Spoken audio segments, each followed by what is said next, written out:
Mustafa countered his friend's response, asking, "But could it be that this nature you speak of is itself a work of art?" Kemal shrugged. "Things just happen, Mustafa. A seed falls to the ground, it rains. These are just ordinary, sequential processes. They can be explained without needing a creator." Mustafa knew that Kemal's simple answers to these profound questions didn't truly satisfy him. "Come," Mustafa said, standing up. "Let's visit Professor Ibrahim, the physics professor. He approaches these matters with scientific depth. Perhaps you'd like to see through his window." They walked through the wide university corridors until they reached Professor Ibrahim's office. The room was surrounded by floor-to-ceiling bookshelves and chalkboards covered in complex physics formulas. Professor Ibrahim was a dignified man who smiled at them over his glasses. "Professor," Mustafa said, "Kemal and I were discussing the source of existence. He believes everything is the result of nature or coincidence. Could you explain the logical paths regarding this subject?" Professor Ibrahim invited the young men to sit at his desk. "Welcome, boys," he said in a calm voice. "To explain the existence of beings, there are 4 possible ways of thinking. No other way can be conceived. Kemal, my son, let's examine these ways together.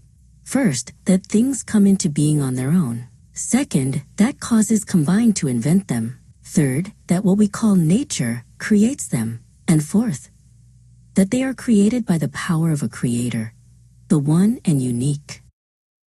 The professor moved to the chalkboard.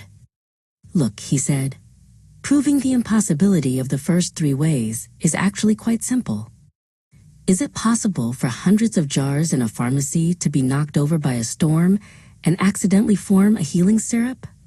To say things form on their own means that lifeless, mindless atoms come together to establish this magnificent life, which is intellectually impossible, an absurdity." Mustafa listened to the professor's explanation with great care.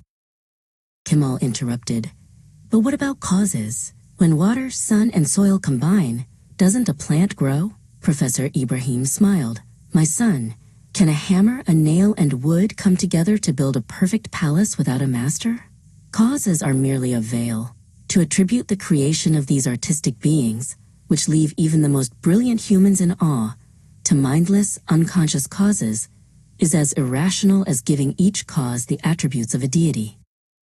The professor continued, "The third way, nature, is actually a work of art. It cannot be the artist. It is a law.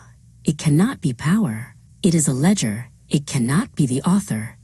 Can the gears inside a machine be the ones that invented the machine?